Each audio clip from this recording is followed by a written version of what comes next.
जी नमस्कार, स्वागत है आपका हमारे चैनल सी-टेट अधिगम में।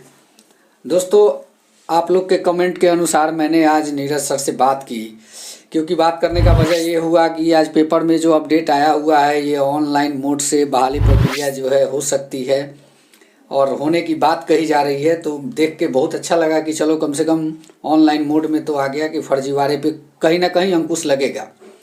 अब रही बात कि हम सी-टेट दिसंबर अभ्यर्थियों के लिए इसमें कुछ है क्या, यही जानने के लिए मैंने नीरज सर को कॉल किया और कॉल करने के बाद जो बातें स्पष्ट रूप से सामने आई, जिसका वीडियो आगे मैं इस वीडियो क्लिप में आपको सुनाऊंगा, तो आप खुद भी सुन सकते हैं कि उन्होंने क्या कहा, क्या आशा जताया। अगर नियमावली 2020 जिसका वीडियो मैंने अपने चैनल पे अपलोड किया था, तो उसमें यही बताया गया है कि वो डोमिसाइल के साथ नियमावली जो 2020 है, अगर पूर्ण रूपेण लागू की जाती है तो बहाली जो है डोमिसाइल के साथ हो सकती है। अगर डोमिसाइल होती है तो कहीं ना कहीं बहुत सारे अदर स्टेट के अभ्यर्थी जो बाहर हो जाएंगे ऐसे ही, तो हम लोग का जो चांस मिलना है वो बिल्कुल तय सा हो जाएगा। उसके बाद भी बहुत सारी सीटें बचेंगी, क्योंकि कहीं ना कहीं इस बहाली में अगर एप्लीकेशन फॉर्म या वो जो मेधा सूची है उसको देखें तो 20 से 30% अदर स्टेट वाले अभ्यर्थी हैं। तो अगर 1,94,000 जो सीट है 20% निकाल दीजिए तो तकरीबन 18,000-19,000 अभ्यर्थी ऐसे ही खाली हो जाएंगे। तो उस हिसाब से हम लोग भी सी-टेट दिसंबर अभ्यर्थी हैं भी तो कितने हैं, मुश्किल से होंगे तो 6,000 6,500 यही होंगे दिसंबर वाले। तो कहने का मतलब है कि हमारा भी सुनिश्चित हो जाएगा। अगर सरकार की मंशा बहाली करने की रही और ऑनलाइन मोड से सही में लेती है तो हम लोगों के लिए बहुत फायदेमंद साबित होगा। और आगे इस वीडियो में पूरी डिटेल में नीरज सर की जुबानी आपको सुनाऊंगा। तो वीडियो को बिना स्किप किए हुए अंत तक देखिए और अच्छा लगे तो प्लीज़ चैनल को सब्सक्राइब कीजिए, क्योंकि ये चैनल भी आपके एक शिक्षक साथी का चैनल है। चलिए वीडियो की शुरुआत करते हैं। नमस्ते सर, मेरा कुछ सवाल था जो अभ्यर्थियों के द्वारा किया गया था जी। कि सर एलपीए का केस जो है उसकी सुनवाई कब तक होने वाली है, ये मेरा पहला सवाल था जी। और भी एक सवाल जो है, आज पेपर के माध्यम से ये बात पता चल रहा है कि ऑनलाइन मोड से जो बहाली प्रक्रिया है वो होगी। तो अगर ऐसा होता है तो क्या सी-टेट दिसंबर को इसमें मौका मिलने का कोई चांस है क्या? ये दो सवाल सर आपसे करनी थी। देखिए, सबसे बड़ी बात है कि आपका पहला सवाल कि एलपीए की सुनवाई कब होगी। तो एलपीए की सुनवाई फरवरी माह के अंतिम सप्ताह में होने की पूरी संभावना है जी। क्योंकि अभी पटना हाईकोर्ट में ऑनलाइन मोड से ऑफलाइन मोड में सभी जो भी सुनवाई है वो शिफ्ट हो रही है और ऐसे में अभी गहमा गहमी जोरों पर है। पर ये अनुमान है कि फरवरी के अंतिम सप्ताह तक आपको पीआईएल की सुनवाई देखने को मिलेगी। जी। इस बीच में अभी दूसरा सवाल आपका ये है कि ऑनलाइन तरीके से क्या बहाली संपन्न हो पाएगी और ऑनलाइन तरीके से अगर बहाली होती है तो सी-टेट दिसंबर का क्या होगा। जी। हम आपको बताते हैं कि ये बहाली शुरू से ही, जब से ये सी-टेट दिसंबर अभ्यर्थियों का केस खत्म हुआ जी। और फर्जी अभ्यर्थियों का जो बड़ा केस पटना हाईकोर्ट में चल रहा है और 2011-12 के नियमावली पर जब सवाल उठने लगे जी। और उसके तुरंत बाद शिक्षा सुधार रोजगार की बड़ी पड़ताल में हर नियोजन इकाई में टॉप 5 में टॉप 10 में फर्जी अभ्यर्थी पकड़े जाने लगे, तो इस मुद्दे को लेकर शिक्षा विभाग के प्रधान सचिव को भी हमने ज्ञापन दिया, साथ में जो निदेशक है उनको भी हमने ज्ञापन दिया, साथ में शिक्षा मंत्री उनको भी हमने ज्ञापन दिया, मुख्यमंत्री तक को ज्ञापन दिया गया सारे सबूतों के साथ कि हर नियोजन इकाई में जब फर्जी अभ्यर्थी तो कैसे ये बहाली आगे बढ़ रही है। जी। ऐसे में पटना हाईकोर्ट के कड़े निर्देश और शिक्षा सुधार रोजगार की बड़ी पहल के बाद अब ये साफ हो चला है कि ये बहाली प्रक्रिया ऑनलाइन तरीके से आगे बढ़ेगी। जी। अब बात यहाँ आकर रुकती है कि ऑनलाइन तरीके से अगर आगे बढ़ती है तो क्या सी-टेट दिसंबर अभ्यर्थियों को मौका मिलेगा। सबसे बड़ी बात यह है कि आपने भी अपने चैनल पर दिखाया है कि नियमावली 2020 के अनुरूप में नियोजन इकाई को आगे रखते हुए शेड्यूल में ऑनलाइन तरीके से आवेदन लिया जा सकता है। जी। पर हमारा ये मांग है कि जब नियमावली 2020 की जब बात आ रही है तो आंशिक रूप से क्यों, पूर्ण रूप से क्यों नहीं नियमावली, क्योंकि नियमावली में सिर्फ ऑनलाइन बहाली की बात नहीं है, नियमावली में डोमिसाइल की बात भी है और नियमावली में यह भी लिखा है कि जिस दिन से ये नियमावली जारी होगी उस दिन के बाद से जी उसी के अनुरूप कार्य होगा। तो 2020 में जब ये नियमावली जब लागू हो गई, तो अब आंशिक रूप से क्यों सिर्फ ऑनलाइन पोर्टल की बात की जा रही है, डोमिसाइल की भी बात हो। जी आप ये समझिए कि अभी जो बिहार में बहाली चल रही है, अभी जो गर्दनी बाग में लोग धरना प्रदर्शन कर रहे हैं, उनकी मांग दो होनी चाहिए, एक डोमिसाइल के साथ बहाली, दूसरा ऑनलाइन बहाली।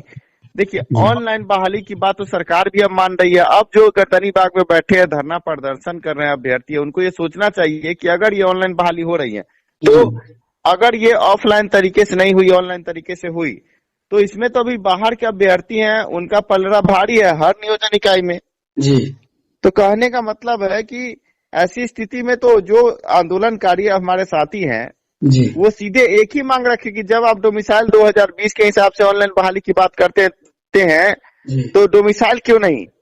जी सबसे बड़ी बात है कि डोमिसाइल क्यों नहीं। जब नियमावली 2020 में डोमिसाइल की बात है, ऑनलाइन बहाली की बात है, तो ऑनलाइन बहाली तो आप स्वीकार कर रहे हैं, लेकिन डोमिसाइल क्यों नहीं। तो हमारे जो शिक्षक भाई जो गर्दनी बाग में बैठे, उनकी पहली मांग ये होनी चाहिए कि ऑनलाइन कीजिए, क्योंकि अब तो अखबार में साफ कर दिया है कि ऑनलाइन पोर्टल बन रहा है, ऑनलाइन आवेदन आगे बढ़ने की तैयारी है। पर हमारा ये कहना है कि वो भाई ये मांग करे कि डोमिसाइल, जब आप ऑनलाइन बहाली की बात करते हैं, फर्जीवाड़ा खत्म करने की बात करते हैं, तो आप ये भी बात कीजिए कि फर्जीवाड़ा नहीं हो तो बाहर के अभ्यर्थी क्यों। जी डोमिसाइल की बात, डोमिसाइल भी हो। तो ये अगर ये मुद्दा रखेंगे ये लोग जो अभी गर्दनी बाग में बैठे हैं, तो ये बहुत बड़ा मुद्दा होगा कि बिहार के अभ्यर्थियों ने डोमिसाइल के लिए आगे लड़ाई आगे बढ़ाई। पर अभी क्या क्या है जी कि ये लोग सिर्फ अपनी बहाली चाहते हैं, अपना उल्लू सीधा करना चाहते हैं जैसे तैसे हम बहाल हो जाए, दुनिया बाहर में जाए। 10, 20, 50, 100, 150 लोग हैं जिनका मेधा सूची में सबसे ऊपर नाम है। जी सच्चा इंसान वही होता है जो सिर्फ अपने बारे में ना सोचे, पूरे समाज के बारे में सोचे, पूरे राज्य के बारे में सोचे। और राज्य का जब बात आता है जी तो हम ये कहेंगे कि जो सीटेट दिसंबर अभ्यर्थी हैं या पहले से बीटेट सीटेट पास अभ्यर्थी है, जो अंतिम पायदान पर हैं, जिनका मेधा अंक 70% तक बनने के बाद भी वो बहाली प्रक्रिया से वंचित है क्योंकि डोमिसाइल नहीं है। जी तो ऐसे अभ्यर्थी के लिए सोचना चाहिए। गर्दनी बाग का धरना, अगर लाठी खाते हैं, डंडा खाए हैं और अभी भी आगे आंदोलन जब जारी रखना, तो अगर शिक्षा विभाग ऑनलाइन तरीके से आगे बढ़ रही है, तो इन लोगों को भी ये कहना चाहिए कि ऑनलाइन के साथ डोमिसाइल भी।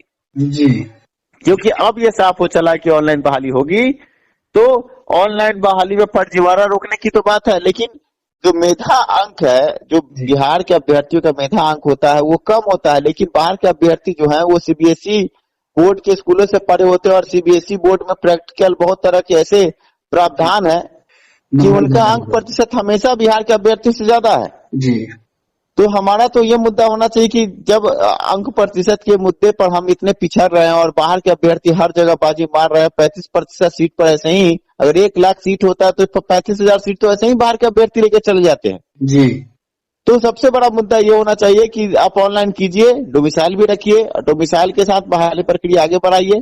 पिछले 3 साल से बहाली रुकी पड़ी है। 3 साल में जो कितने ऐसे बाहर के अभ्यर्थी हैं जो बिहार में अपना जाली तरीके से डोमिसाइल भी बनवा चुके हैं, जमीन जायदाद खरीद करके यहाँ घर वर भी बना लिए हैं, क्योंकि वो जानते हैं कि बिहार सरकार ढीली रवैये से बहाली आगे बढ़ा रही है। हम ऐसा कुछ करके आराम से फर्जीवाड़े के रूप में बहाली प्रक्रिया भाग ले सकते हैं, क्योंकि बिहार में बहाली की प्रक्रिया बहुत ढीले तरीके से आगे बढ़ रही है। जी तो इसमें तो हम जो भी शिक्षक अभ्यर्थी हैं उनको आगे आकर के सबसे बड़ा मुद्दा ये होना चाहिए कि डोमिसाइल 100% लागू हो, जैसे मध्य प्रदेश में हुआ, झारखंड में हुआ, उत्तर प्रदेश ने भी डोमिसाइल लागू कर रखा है। तो फिर बिहार क्यों पीछे।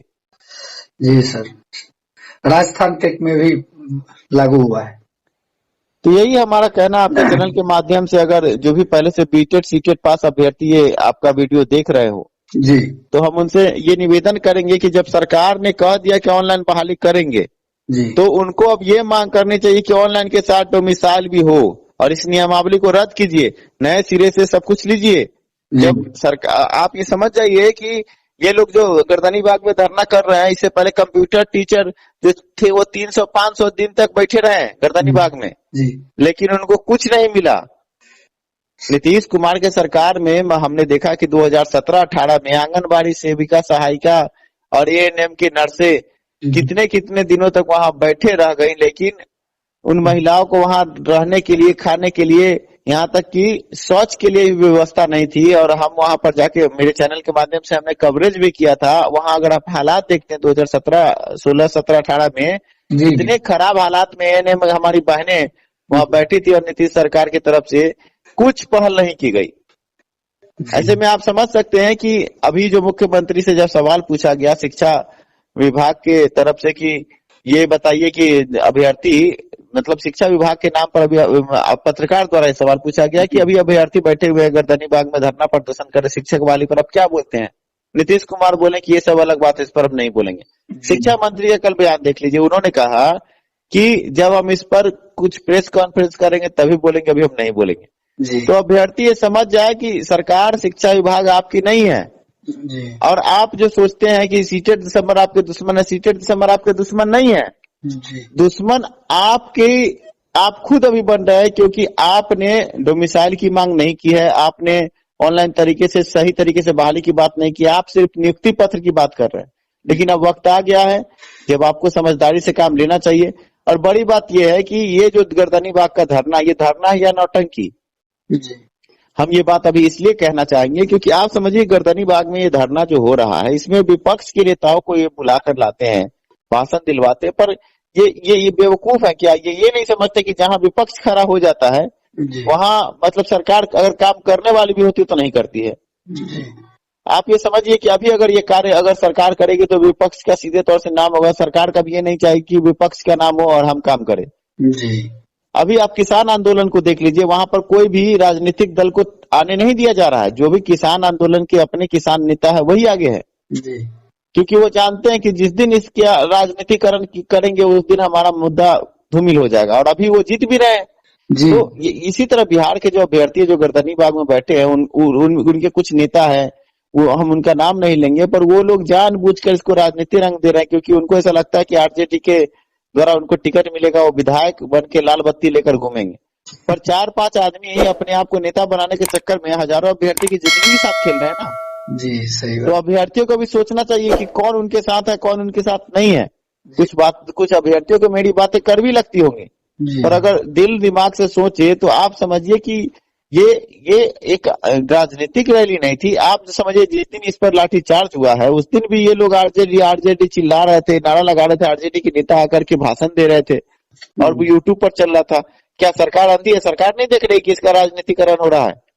जी जब तक आप अभ्यर्थी रहते हैं तब तक कहीं कुछ नहीं होता है और आपके पक्ष में फैसला होता है, लेकिन जैसे ही आप राजनेता बनना चाहते हैं और आप राजनीतिक ड्यूटी सीखना चाहते हैं, मामला पलट जाता है। और ये जो पहले से बीटेड सीटेड पास अभ्यर्थी, इनका मामला ऐसे नहीं पलटा है, राजनीति करने के कारण इनका मामला पलटा। और आज इनके मुंह से रोटी जो छीनी जा रही है, ये जो आंदोलन कर, देखिए किसी का भी हक है, संवैधानिक हक है, लेकिन आप जब राजनीति घुसेड़ते हैं तो आप बुरी तरह गिरते हैं। और पहले से बीटेड सीटेड पास अभ्यर्थी गिर चुके हैं, अब उनका उठना बहुत ही मुश्किल लग रहा है। इसमें वो एक ही बात कर सकते हैं, पहले तो राजनेताओं से अपनी दूरी बनाएं, दूसरा अभ्यर्थी बनकर के अपनी मांग को रखे कि डोमिसाइल के साथ बिहार शिक्षक वाली पूरी की जाए। अगर ये डोमिसाइल की मांग कर देंगे और नई नियमावली से बहाली की मांग कर देंगे तो ये इनके जो नेता हैं, वो चाहे पप्पू हो, मुन्नी हो, चंचल हो या कोई भी राजेंद्र जी हो या गजेंद्र जी कोई भी हो, ये लोग बहुत आगे बढ़ सकते हैं, इनका नाम इतिहास में लिखा जा सकता है। लेकिन ये लोग डोमिसाइल की बात कहाँ कर रहे हैं? ये तो विपक्ष के आगे पीछे घूमते नजर आते हैं।